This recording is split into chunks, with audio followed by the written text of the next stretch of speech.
I'm Gordon Comstock. This is the Ministry of Truth. And we're going to get into some more stuff you're not supposed to know. This is part 1 of the book Woe Unto You, Lawyers by Fred Rodell from 1939. Guess what? It's out of print. You guessed it. Yeah. As we go through it, you're going to realize more and more, well, there's a reason it's out of print. Like the other out-of-print books I've turned into audiobooks before. All right, here goes. Woe Unto You, Lawyers, Fred Rodell, Chapter 1, Modern Medicine Men. Quote, "The law is a sort of hocus-pocus science," unquote. Charles Macklin, 18th century dramatist. In tribal times, there were the medicine men. In the Middle Ages, there were the priests. Today, there are the lawyers. For every age, a group of bright boys, learned in their trades and jealous of their learning, who blend technical competence with plain and fancy hocus-pocus to make themselves masters of their fellow men. For every age, a pseudo-intellectual autocracy guarding the tricks of its trade from the uninitiated and running, after its own pattern, the civilization of its day. It is the lawyers who run our civilization for us, our governments, our business, our private lives. Most legislators are lawyers. They make our laws.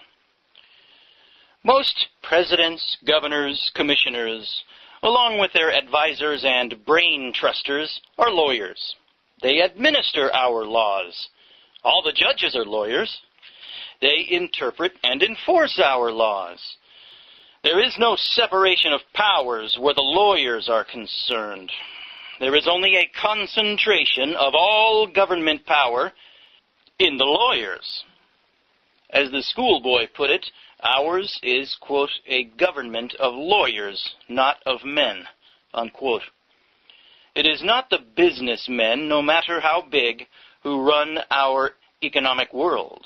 Again, it is the lawyers who, quote unquote, advise and direct every time a company is formed, every time a bond or a share of stock is issued, almost every time material is to be bought or goods to be sold, every time a deal is made.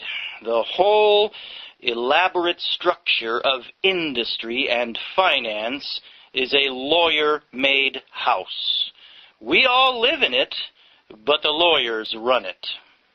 And in our private lives, we cannot buy a home or rent an apartment. We cannot get married or try to get divorced. We cannot die and leave our property to our children without calling on the lawyers to guide us. To guide us, incidentally, through a maze of confusing gestures and formalities that lawyers have created. Objection may be raised immediately that there is nothing strange or wrong about this. If we did not carry on our government and business and private activities in accordance with reasoned rules of some sort, we would have chaos, or else a reversion to brute force as the arbiter of men's affairs. True, but beside the point. The point is that it is the lawyers who make our rules, and a whole civilization that follows them or disregards them at its peril. Yet the tremendous majority of the men who make up that civilization, and are not lawyers, pay little heed to how and why the rules are made. They do not ask. They scarcely seem to care which rules are good and which are bad, which are a help and which a nuisance, which are useful to society, and which are useful only to the lawyers. They shut their eyes and leave to the lawyers the running of a large part of their lives. Of all the specialized skills abroad in the world today, the average man knows least about the one that affects him the most, about the thing that lawyers call the law. A man who will discourse at length about the latest cure for streptococcic infection, or describe in detail his allergic symptoms, cannot begin to tell you what happened to him legally, and plenty did, when he got married. A man who would not dream of buying a car without an intricate and illustrated description of its mechanical workings will sign a lease without knowing what more than 4 of its 44 clauses mean or why they are there. A man who will not hesitate to criticize or disagree with a trained economist or an expert in any one of a dozen fields of learning will follow, unquestioning and meek, whatever advice his lawyer gives him. Normal human skepticism and curiosity seem to vanish entirely whenever the layman encounters the law. There are several reasons for this mass submission. One is the average man's fear of the unknown and of policemen. The law combines the threat of both. A non-lawyer confronted by the law is like a child faced by a pitch-dark room. Merciless judges lurk there, ready to jump out at him. Parentheses. Ignorance of the law is no defense. End parentheses.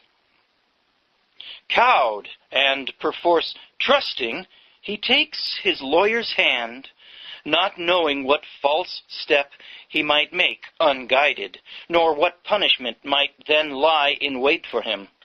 He does not dare display either skepticism or disrespect when he feels that the solemn voice of the lawyer, telling him what he must or may not do, is backed by all the mighty and mysterious forces of law and order from the Supreme Court on down to the cop on the corner. Then, too, every lawyer is just about the same as every other lawyer. At least, he has the same thing to sell, even though it comes in slightly different models and at varying prices. The thing he has to sell is the law. And it is as useless to run from one lawyer to another in the hope of finding something better, or something different, or something that makes more common sense, as it would be useless to run from one Ford dealer to another if there were no Chevrolets or Plymouths or even bicycles on the market. There is no brand competition or product competition in the lawyer's trade. The customer has to take the law or nothing. And if the customer should want to know a little more about what he's buying in direct fees or indirect fees or taxes, the lawyer need have no fear of losing business to someone else if they just plain refuse to tell. Yet lawyers can, and often do, talk about their product without telling anything about it at all. And that fact involves one of the chief reasons for the non-lawyer's persistent ignorance about the law. Briefly, the law is carried on in a foreign language. Not that it deals, as do medicine and mechanical engineering, with physical phenomena and instruments which need special words to describe them, simply because there are no other words. On the contrary, law deals almost exclusively with the ordinary facts and occurrences of everyday business and government and living.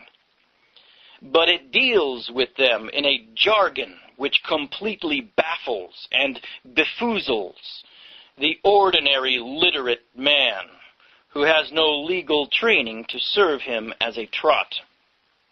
Some of the language of the law is built out of Latin or French words, or out of Old English words which, but for the law, would long ago have fallen into disuse. A common street brawl means nothing to a lawyer until it has been translated into a felony, a misdemeanor, or a tort. And any of those words, when used by a lawyer, may mean nothing more than a common street brawl. Much of the language of the law is built out of perfectly respectable English words which have been given a queer and different and exclusively legal meaning. When a lawyer speaks, for instance, of quote-unquote consideration, he is definitely not referring to kindness. All of the language of the law is such, as Mr. Dooley once put it, that a statute which reads like a stone wall to the layman becomes, for the corporation lawyer, a triumphal arch. It is, in short, a language that nobody but a lawyer understands, or could understand, if we are to take the lawyer's word for it. For one of the most revealing things about the lawyer's trade is the unanimous inability or unwillingness, or both, on the part of the lawyers to explain their brand of professional pig Latin to men who are not lawyers. A doctor can and will tell you what a metatarsus is, and where it is, and why it's there, and, if necessary, what's wrong with it. A patient electrician can explain, to the satisfaction of a medium-grade mentality, how a dynamo works. But try to pin down a lawyer, any lawyer, on quote-unquote jurisdiction, or quote-unquote proximate cause, or quote-unquote equitable title, words which he tosses off with authority and apparent familiarity, and which are part of his regular stock in trade. Now, if he does not dismiss your question summarily with, quote, "You're not a lawyer, you wouldn't understand," unquote, he will disappear into a cloud of legal jargon, perhaps descending occasionally to the level of a non-legal abstraction, or to the scarcely more satisfactory explanation that something is so because the law says that it is so.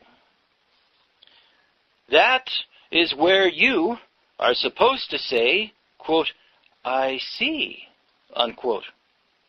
It is this fact more than any other, the fact that lawyers can't or won't tell what they are about in ordinary English, that is responsible for the hopelessness of the non-lawyer in trying to cope with or understand the so-called science of law. For the lawyer's trade is a trade built entirely on words.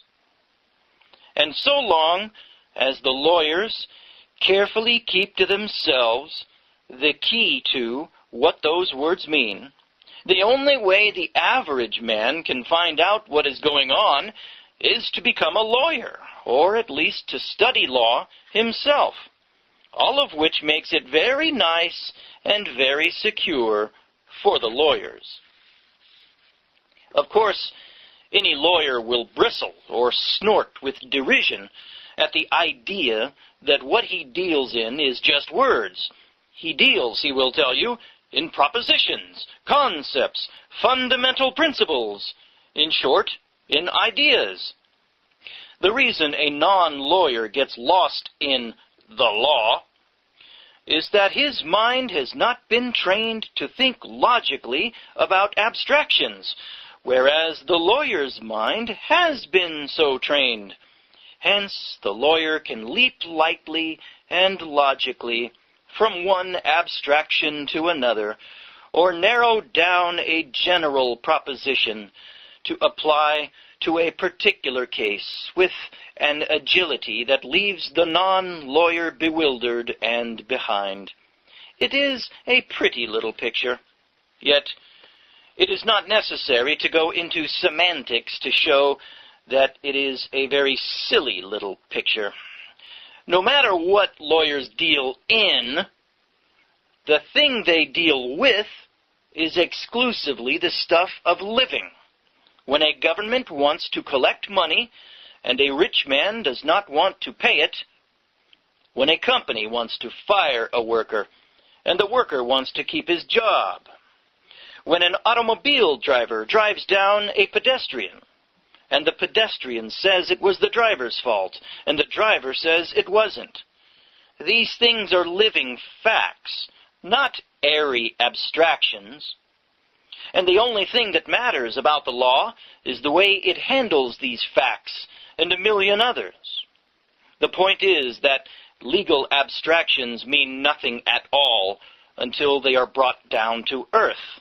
Once brought down to earth, once applied to physical facts, the abstractions become nothing but words, words by which lawyers describe and justify the things that lawyers do. Lawyers would always like to believe that the principles they say they work with are something more than a complicated way of talking about simple, tangible, non-legal matters. But they are not. Thus, the late Justice Holmes was practically a traitor to this trade when he said, as he did say, quote, "General propositions do not decide concrete cases," unquote. To dismiss the abstract principles of the law as being no more, in reality, than high-sounding combinations of words may, in one sense, be a trifle confusing. Law, in action, does, after all, amount to the application of rules to human conduct. And rules may be said to be, inevitably, abstractions themselves. But there is a difference, and a big one. Quote, "Anyone who spits on this platform will be fined $5, unquote, is a rule and, in a sense, an abstraction. Yet, it is easily understood. It needs no lawyer to interpret it, and it applies simply and directly to a specific factual thing. But, quote, "Anyone who willfully and maliciously spits on this platform will be fined $5, unquote, is an abstraction of an entirely different color. The law has sneaked into the rule in the words, quote, "willfully and maliciously," unquote. Those words have no real meaning outside of lawyers' minds until someone who spits on the platform is or is not fined $5. And they have none afterward until someone else spits on the platform and does or does not get fined.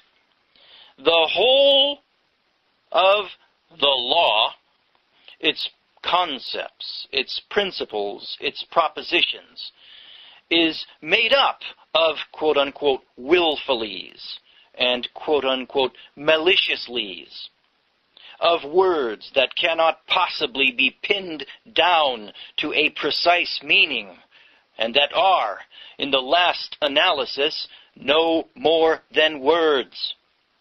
As a matter of fact, the bulk of the law is made up of words with far less apparent relation to reality than willfully or maliciously. And you can look through every bit of the law, criminal law, business law, government law, family law, without finding a single rule that makes as much simple sense as, quote, anyone who spits on this platform will be fined $5, unquote. That, of course, is why a non-lawyer can never make rhyme or reason out of a lawyer's attempted explanation of the way the law works. The non-lawyer wants the whole business brought down to earth. The lawyer cannot bring it down to earth without, in so doing, leaving the law entirely out of it. To say that the Wagner Labor Act was held valid because 5 out of the 9 judges on the Supreme Court approved of it personally, or because they thought it wiser policy to uphold it than risk further presidential agitation for a change in the membership of the court. To say this is certainly not to explain the law of the case. Yet to say this makes a great deal more sense to the layman and comes a great deal closer to the truth than does the legal explanation that the act was held valid because it constituted a proper exercise of Congress's power to regulate interstate commerce.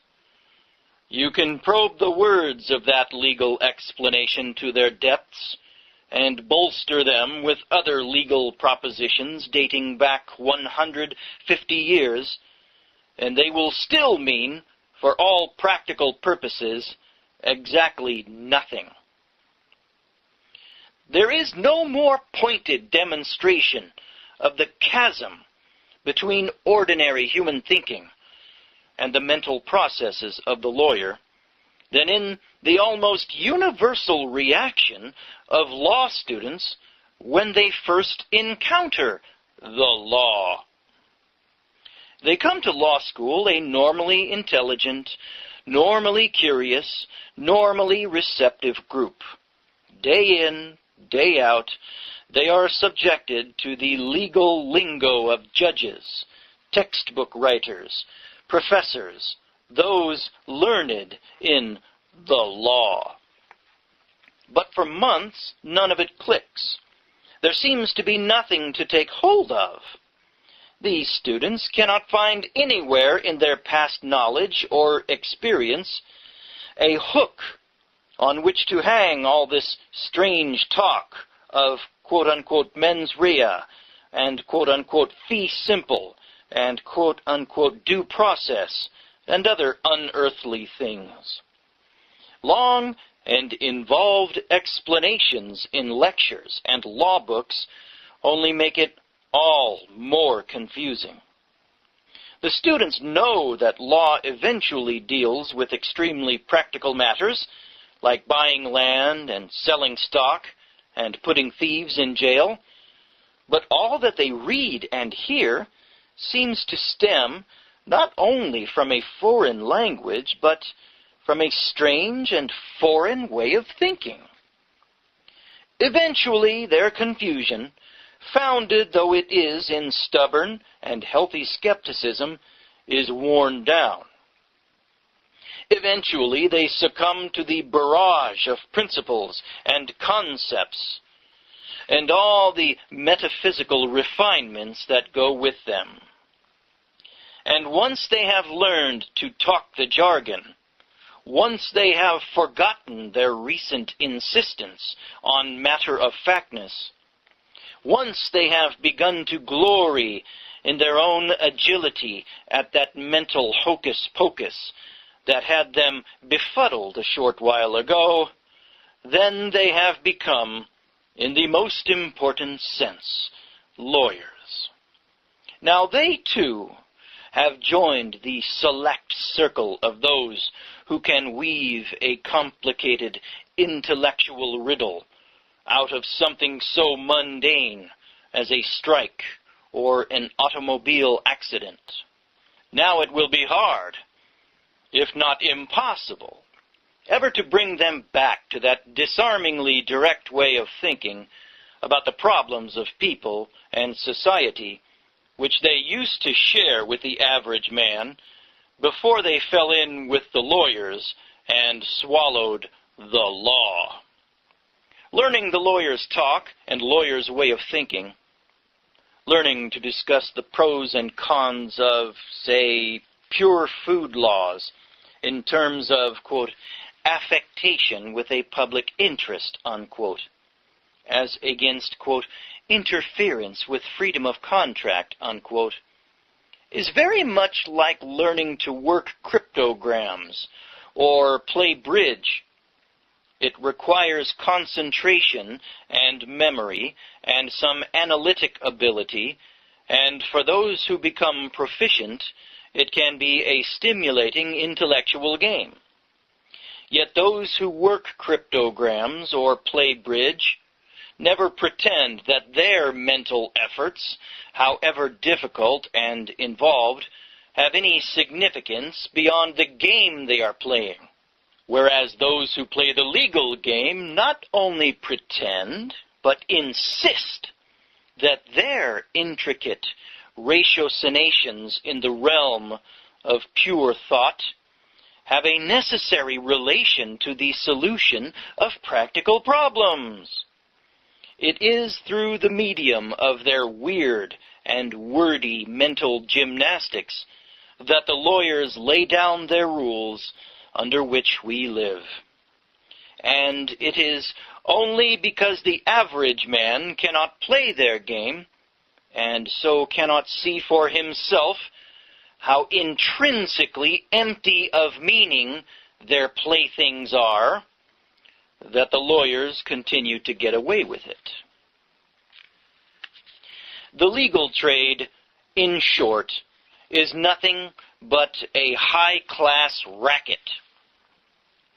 It is a racket far more lucrative and more powerful, and hence more dangerous than any of those minor and much publicized rackets, such as ambulance chasing or the regular defense of known criminals, which make up only a tiny part of the law business, and against which the respectable members of the bar are always making speeches and taking action.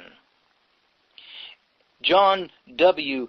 Davis, when he exhorts in court, in the name of God and justice and the Constitution, and incidentally for a fee, not to let the federal government regulate holding companies, is playing the racket for all it is worth. So is a Justice Sutherland when he solemnly forbids a state to impose an inheritance tax on the ground that the transfer, an abstraction, of the right to get dividends, another abstraction, did not take place geographically inside the taxing state. And so, for that matter, are all the Corcorans and the Cohens and Thurman Arnolds and the rest, whose chief value to the New Deal lies not in their political views, nor even in their administrative ability, but rather in their adeptness at manipulating the words of the law, so as to make things sound perfectly proper, which other lawyers, by manipulating different words in a different way, maintain are terribly improper. The legal racket knows no political or social limitations. Furthermore, the lawyers, or at least 99 44/100% of them, are not even aware that they are indulging in a racket, and would be shocked at the very mention of the idea. Once bitten by the legal bug, they lose all sense of perspective about what they are doing and how they are doing it. Like the medicine men of tribal times and the priests of the Middle Ages, They actually believe in their own nonsense. This fact, of course, makes their racket all the more insidious. Consecrated fanatics are always more dangerous than conscious villains. The lawyers are fanatics indeed about the sacredness of the word magic they call the law.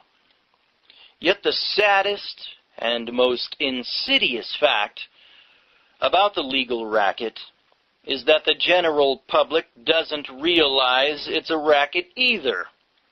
Scared, befuddled, impressed, and ignorant, they take what is fed to them, or rather what is sold to them. Only once an age do the non-lawyers get, not wise, but disgusted, and rebel. As Harold Lasky is fond of putting it, in every revolution the lawyers lead the way to the guillotine or the firing squad. It should not, however, require a revolution to rid society of lawyer control. Nor is riddance by revolution ever likely to be a permanent solution. The American colonists had scarcely freed themselves from the nuisances of the law by practically ostracizing the pre-revolutionary lawyers out of their communities, a fact which is little appreciated, when a new and homemade crop of lawyers sprang up to take over the affairs of the baby nation. That crop, 150 years later, is still growing in numbers and in power. What is really needed to put the lawyers in their places and out of the seats of the mighty is no more than a slashing of the veil of dignified mystery that now surrounds and protects the law.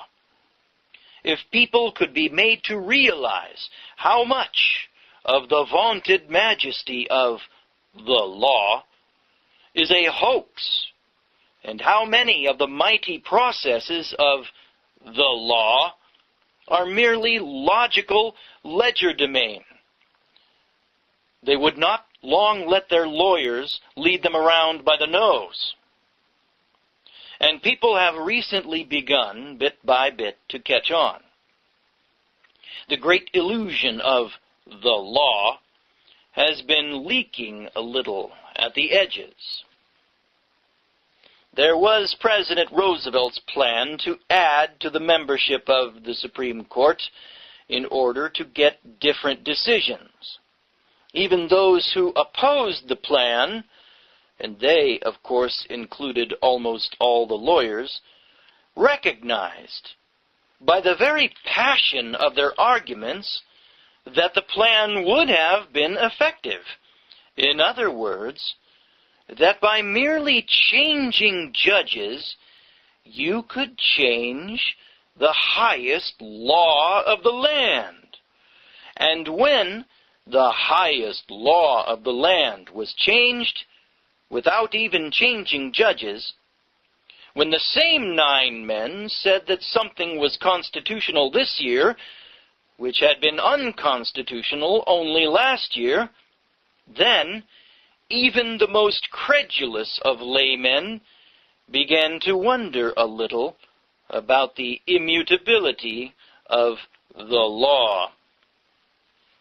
It did not add to public awe of the law either when Thomas Dewey's grandstand prosecution of the Tammany hack was suddenly thrown out of court on a technicality so piddling that every newspaper in New York City raised an editorial howl against a more or less routine application of the law.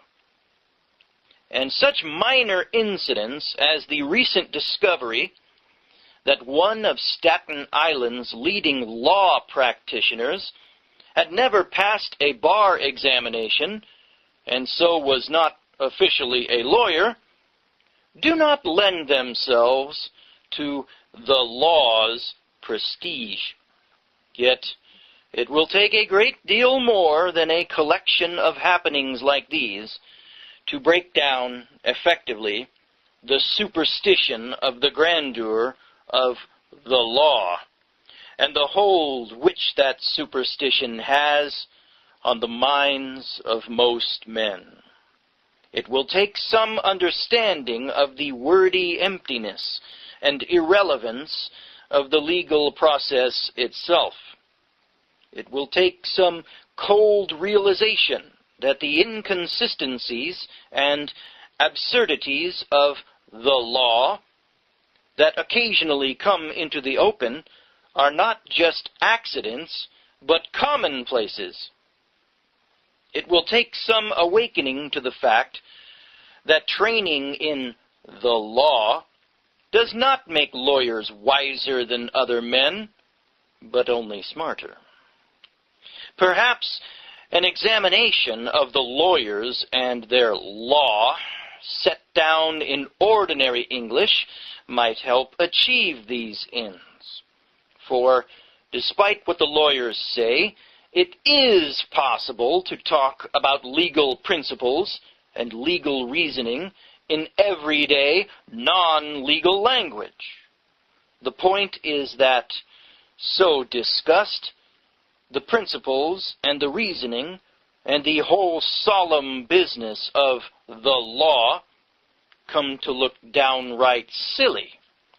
And perhaps if the ordinary man could see in black and white how silly and irrelevant and unnecessary it all is, he might be persuaded in a peaceful way to take the control of his civilization out of the hands of those modern purveyors of streamlined voodoo and chromium-plated theology, the lawyers. Chapter 2. The Law of the Lawyers. Quote, "The law is the true embodiment of everything that's excellent. It has no kind of fault or flaw." Unquote. W.S. Gilbert. The law is the killiloo bird of the sciences. The killiloo, of course, was the bird that insisted on flying backward because it didn't care where it was going, but was mightily interested in where it had been. And certainly the law, when it moves at all, does so by flapping clumsily and uncertainly along, with its eyes unswervingly glued on what lies behind. In medicine, in mathematics, in sociology, in psychology, in every other one of the physical and social sciences, the accepted aim is to look ahead and then move ahead to new truths, new techniques, new usefulness. Only the law, inexorably devoted to all its most ancient principles and precedents, makes a vice of innovation and virtue of hoariness. Only the law resists and resents the notion that it should ever change its antiquated ways to meet the challenge of a changing world. It is well nigh impossible to understand how the law works without fully appreciating the truth of this fact. The law never admits to itself that there can be anything actually new under the sun. Minor variations of old facts, old machines, old relationships, yes, but never anything different enough to bother the law into treating it otherwise than as an old friend in a new suit of clothes. When corporations first came on the legal scene, the law regarded them as individual persons in disguise, and so, for most legal purposes, a corporation is still considered, and even talked about, as a quote-unquote person.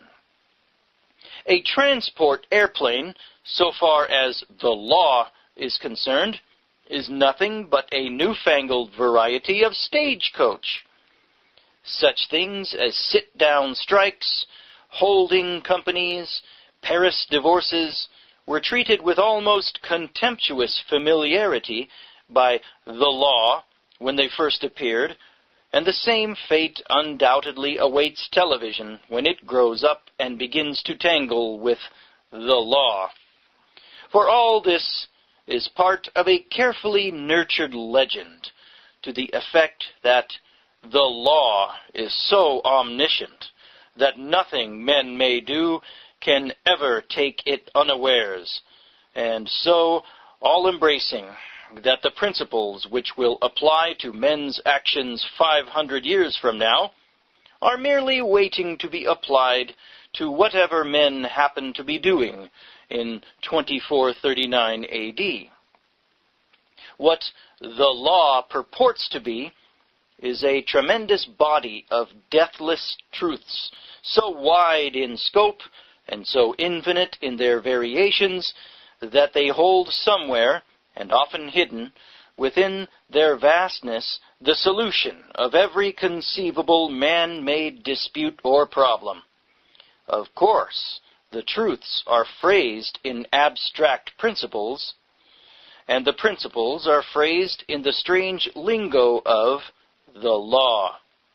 And so only the lawyers, especially those who have become judges or ordained interpreters of the words, can ever fish the proper solution out of the law's vastnesses. But it is the very keystone of the whole structure of legal mythology to insist that all earthly problems can and must be solved by reference to this great body of unearthly abstractions, or, in short, that they can and must be solved by the lawyers. The chief reason why it is so hard for the ordinary man to get the lawyer's picture of the law as a supreme mass of changeless, abstract principles is that the ordinary man generally thinks of law as a composite of all the little laws that his various governments are forever passing and amending and occasionally repealing. Congress and state legislatures and city councils keep laying down rules and changing rules. Is this not clear proof that the law moves with the times? Briefly, it is not. To the lawyer, there is a vast difference between the law and the laws. The law is something beyond and above every statute that ever has been or could be passed. As a matter of fact, every statute, before the lawyers allow it to mean anything, before they let it have any effect on the actions of men, has to be fitted into the law by quote-unquote interpretation of what the statute quote-unquote means. And any apparently harmless little statute is likely to mean plenty to a lawyer, just as a statute which seems to carry dynamite in its words may mean nothing by the time the lawyers are through with it. A few decades ago, when the famous Clayton Act was passed, which was intended to preserve competition and crack down on monopolies, a strong lobby got Congress to write Section 20 into the new law. Section 20 had practically nothing to do with competition or monopolies. Section 20 was intended to restrict federal courts from granting so many injunctions against union activities. Samuel Gompers, who was then the head of the unions, called Section 20, quote, labor's Magna Carta, unquote. But Samuel Gompers was no lawyer. By the time the lawyers, headed by the Supreme Court, got through with Section 20, it meant exactly nothing. Chief Justice Taft, speaking for the lawyers, said it was intended to mean exactly nothing. Referring to the law as authority, he said that it was clear that Section 20 was no more than a reinstatement of the law as it had existed before the Clayton Act was passed. Now, Chief Justice Taft was in no position to know, and would have considered it irrelevant if he had known, that the Clayton Act might not have been passed at all if it had not seemed clear to labor that Section 20 gave strikers the right to picket without constant interference by the federal courts. But Chief Justice Taft and his court of lawyers had the last word. They made of labor's Magna Carta something strangely resembling Germany's quote-unquote scrap of paper, and all in the name of the law. Of course, Chief Justice Taft and his court would have found it far more difficult to do this if other lawyers had not played a leading part in writing the Clayton Act. Section 20 was full of those typically meaningless legal words like willfully and maliciously. It said, for instance, that federal courts could not stop strikers from picketing, quote-unquote, lawfully. Lawfully, according to Chief Justice Taft, meant in accordance with the law before the Clayton Act was passed. Before the Clayton Act was passed, the lawyers had ruled that just about all picketing was against the law. Therefore, it still was. QED. And, incidentally, the Supreme Court did almost the same thing with the whole of the Clayton Act by picking on other meaningless legalistic words to prove that most trusts were not really trusts, and most monopolies were not really monopolies, according to the law.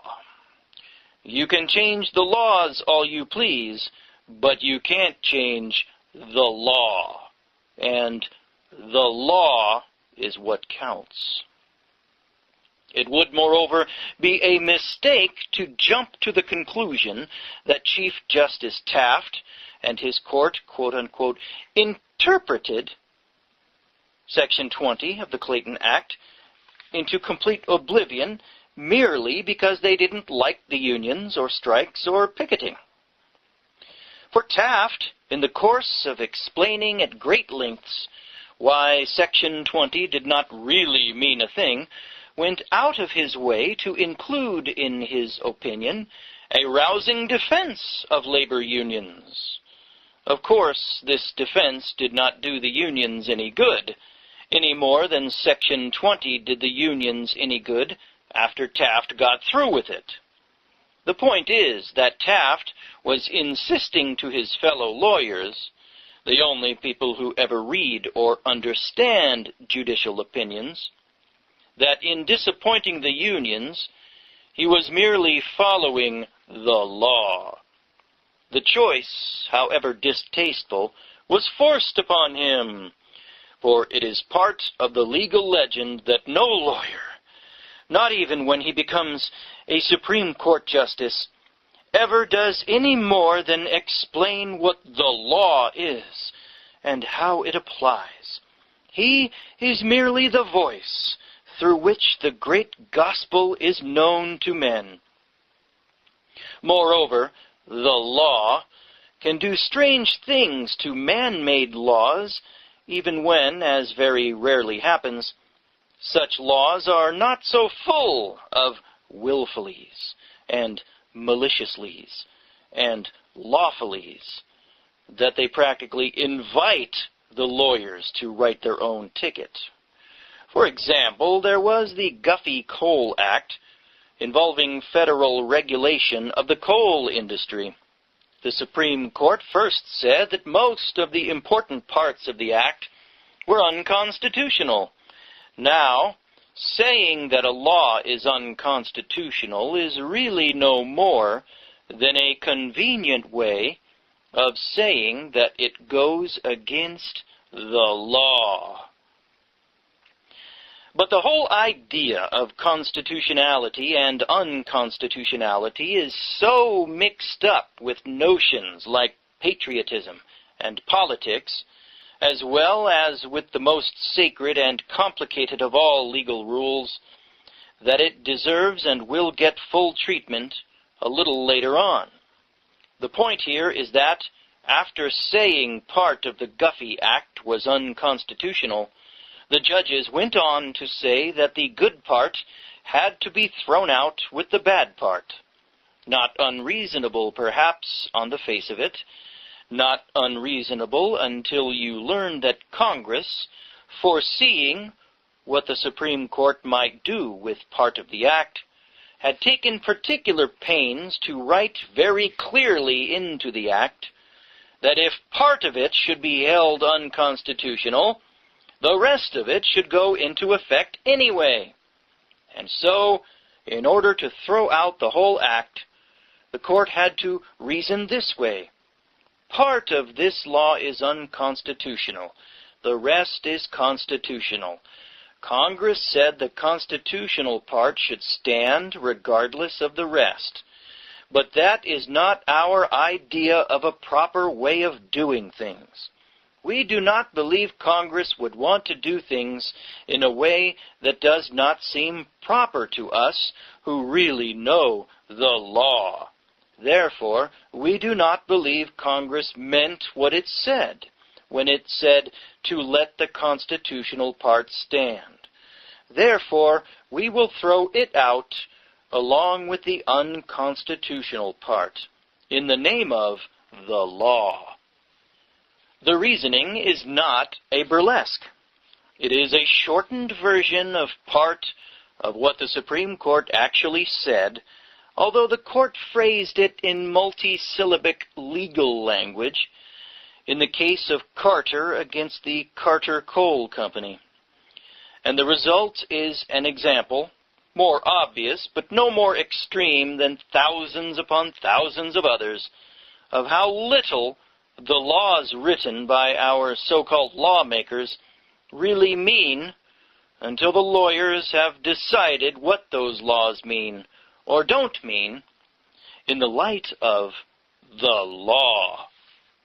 Thus, the common man is dead wrong when he thinks of law as a conglomeration of all the laws that are passed by legislatures and written down in books, even though it is true that practically all those little laws are phrased by lawyers in legal language.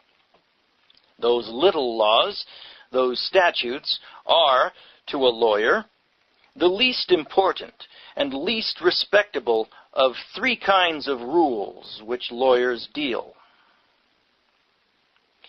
The other two kinds of rules are those that make up what lawyers call, quote, the common law, unquote, and those that make up, quote, constitutional law, unquote. Now, the common law is actually closer to the law, with a capital L, than any constitution or statute ever written. The common law is the set of rules that lawyers use to settle any dispute or problem to which no constitution or statute applies. There is, for instance, no written rule to tell the lawyers or anybody else whether a Nevada divorce is good in Pennsylvania. There is no written rule to tell whether a man who orders a house built with a bathroom between the kitchen and the pantry has to take the house and pay the builder if everything else is fine, but the bathroom is between the living room and the coat closet. In both cases, the lawyer judges write their own answers without interference from any constitution or statute. In both cases, the answers are said to be fished directly, non-stop, out of the mass of abstract principles that make up the law. Constitutional law is something else again. A constitution, in this country at least, is halfway between the law and an ordinary statute. Like a statute, it is phrased by men, a few of whom are usually not lawyers, and is written down in definite, if often nebulous meaning words, parentheses, though in England the Constitution isn't written down anywhere, and so is indistinguishable from the law of England, end parentheses. But like the law, constitutions, except where they deal with the pure mechanics of government, as in giving each state 2 senators, or listing the length of a governor's term of office, are made up of abstract principles which mean nothing until brought down to earth by the lawyers. If this sounds like heresy, consider, for instance, the U.S. Constitution's well-known guarantee of freedom of speech. What does that guarantee mean, practically speaking? It did not stop the federal government from putting people in jail during World War I because they talked against war. It did not stop the people of Harlan County, Kentucky, from beating up people who tried to make speeches in favor of unions in Harlan County. On the other hand, that constitutional guarantee does prevent the extreme restrictions of free speech, which are common abroad today. How tell, then, which free speech is good and which is bad under the Constitution? Only by asking the lawyer judges. And how can they tell? How do they decide?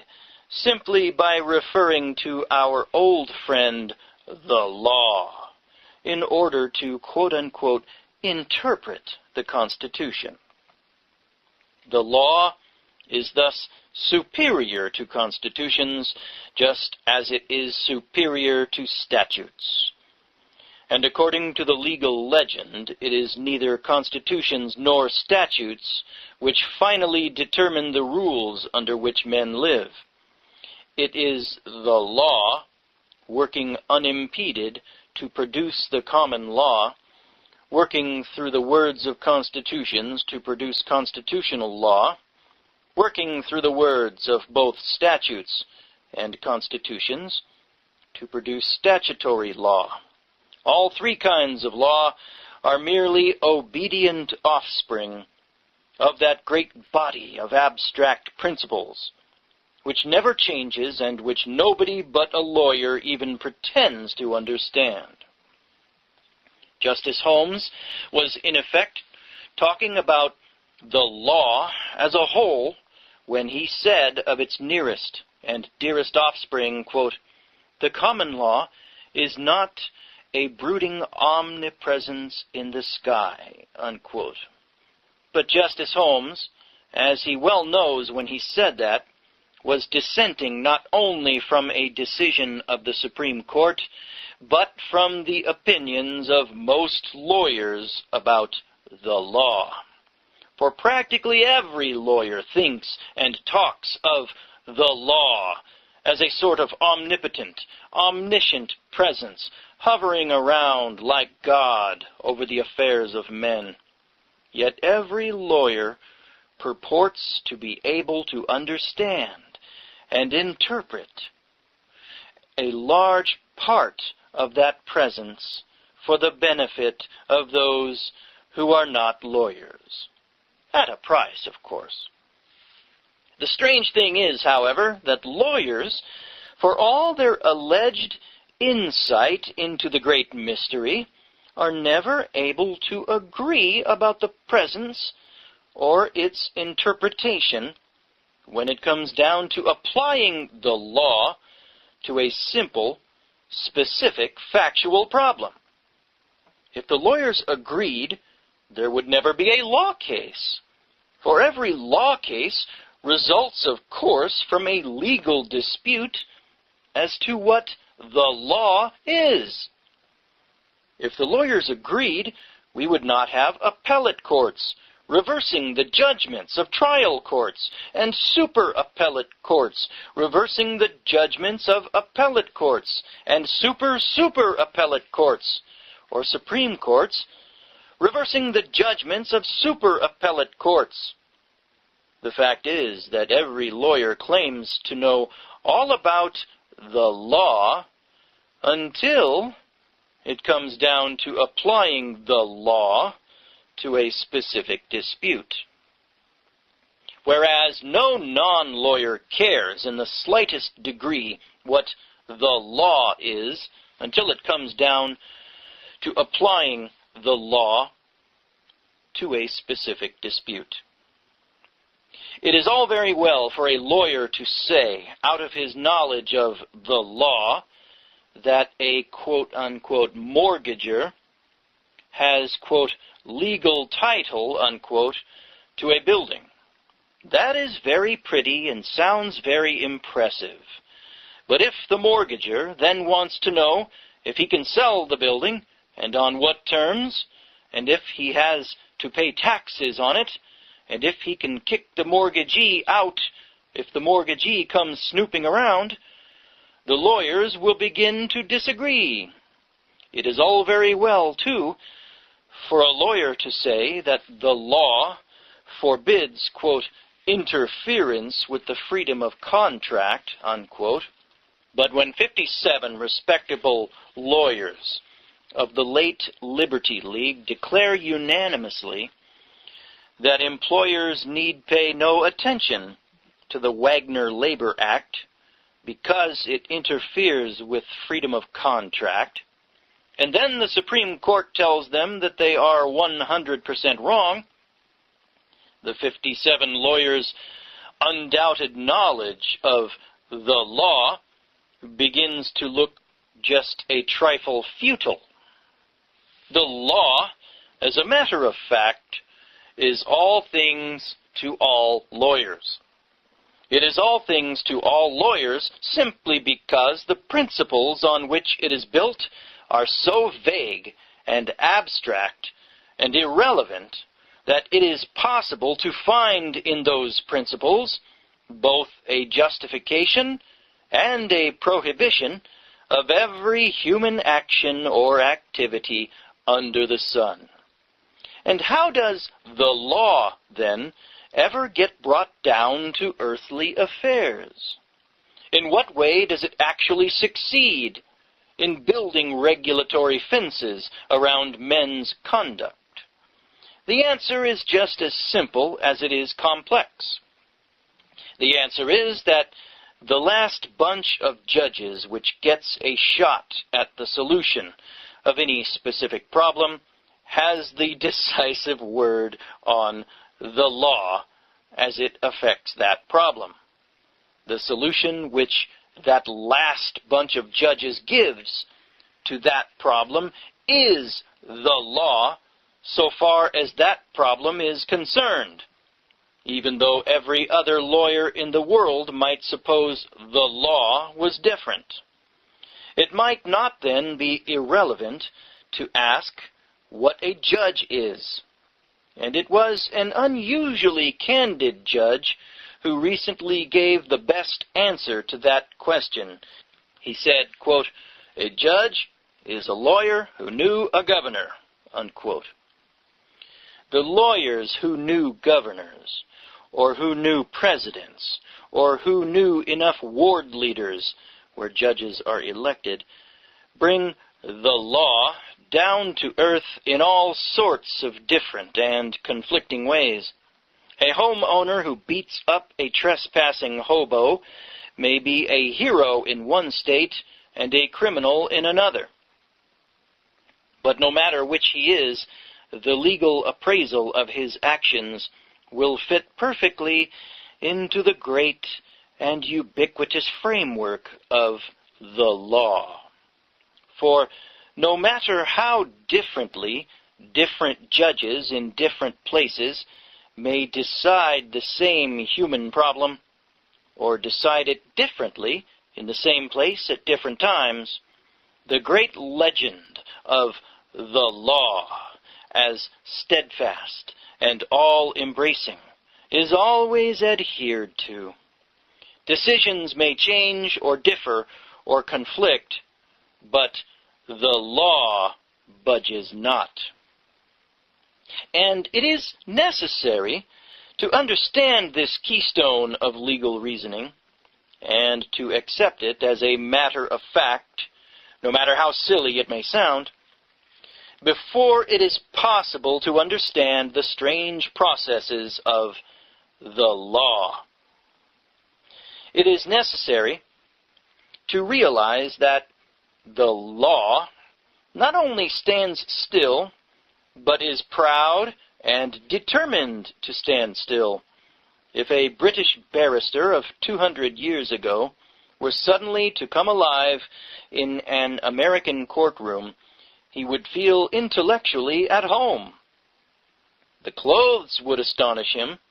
The electric lights would astonish him. The architecture would astonish him. But as soon as the lawyers started talking legal talk, he would know that he was among friends. And given a couple of days with the law books, he could take the place of any lawyer present, or of the judge, and perform the whole legal mumbo-jumbo as well as they. Imagine, by contrast, a British surgeon of 200 years ago plopped into a modern hospital operating room. He would literally understand less of what was going on than would any passer-by brought in from the street at random. The law alone in all the sciences just sits, aloof and practically motionless. Constitutions do not affect it, and statutes do not change it. Lawyers talk wise about it, and judges purport to, quote-unquote, apply it when they lay down rules for men to follow. But actually, the law, with a capital L, has no real relation to the affairs of men. It is permanent and changeless, which means that it is not of this earth. It is a mass of vague, abstract principles, which means that it is a lot of words. It is a brooding omnipresence in the sky, which means that it is a big balloon which has thus far escaped the lethal pin. Well, I think Jesus Christ is bringing that lethal pin with him when he comes back. Okay, folks, this has been part 1 of Woe Unto You, Lawyers by Fred Rodell from 1939. Yes, Virginia, it is out of print. Of course it's out of print. All right, see you next time. The judges are lawyers. They interpret and enforce our laws. There is no separation of powers where the lawyers are concerned. There is only a concentration of all government power in the lawyers. As the schoolboy put it, ours is, quote, a government of lawyers, not of men, unquote. It is not the businessmen, no matter how big, who run our economic world. Again, it is the lawyers who, quote-unquote, advise and direct every time a company is formed, every time a bond or a share of stock is issued, almost every time material is to be bought or goods to be sold, every time a deal is made. The whole elaborate structure of industry and finance is a lawyer-made house. We all live in it, but the lawyers run it. And in our private lives, we cannot buy a home or rent an apartment. We cannot get married or try to get divorced. We cannot die and leave our property to our children without calling on the lawyers to guide us. to guide us, incidentally, through a maze of confusing gestures and formalities that lawyers have created. Objection may be raised immediately that there is nothing strange or wrong about this. If we did not carry on our government and business and private activities in accordance with reasoned rules of some sort, we would have chaos, or else a reversion to brute force as the arbiter of men's affairs. True, but beside the point. The point is that it is the lawyers who make our rules, and a whole civilization that follows them or disregards them at its peril. Yet the tremendous majority of the men who make up that civilization, and are not lawyers, pay little heed to how and why the rules are made. They do not ask, they scarcely seem to care, which rules are good and which are bad, which are a help and which a nuisance, which are useful to society and which are useful only to the lawyers. They shut their eyes and leave to the lawyers the running of a large part of their lives. Of all the specialized skills abroad in the world today, the average man knows least about the one that affects him the most, about the thing that lawyers call the law. A man who will discourse at length about the latest cure for streptococcic infection, or describe in detail his allergic symptoms, cannot begin to tell you what happened to him legally, and plenty did, when he got married. A man who would not dream of buying a car without an intricate and illustrated description of its mechanical workings will sign a lease without knowing what more than 4 of its 44 clauses mean or why they are there.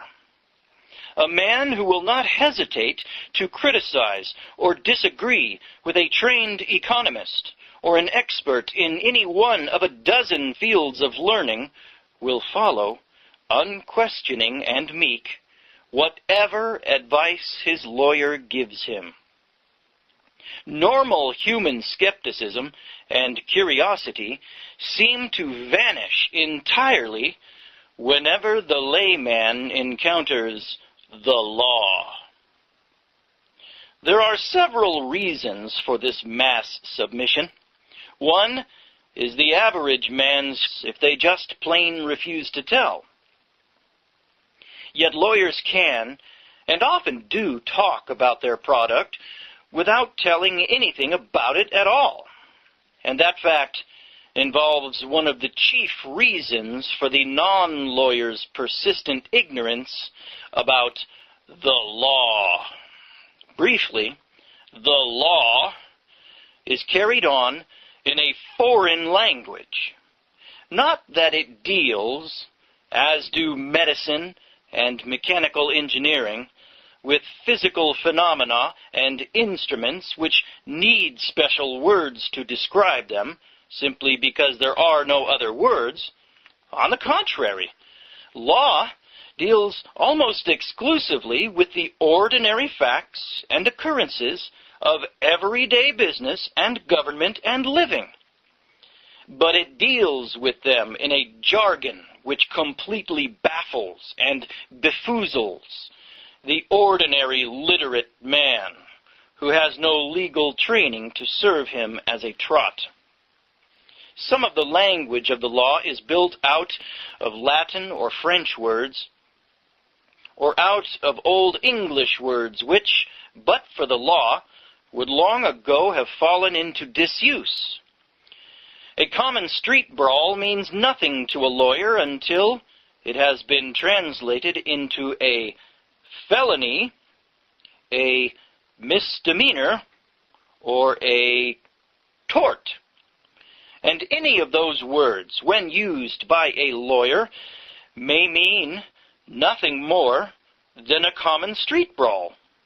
Much of the language of the law is built out of perfectly respectable English words which have been given a queer and different and exclusively legal meaning. When a lawyer speaks, for instance, of quote-unquote consideration, he is definitely not referring to kindness, fear of the unknown, and of policemen. The law combines the threat of both. A non-lawyer confronted by the law is like a child faced by a pitch-dark room. Merciless judges lurk there, ready to jump out at him.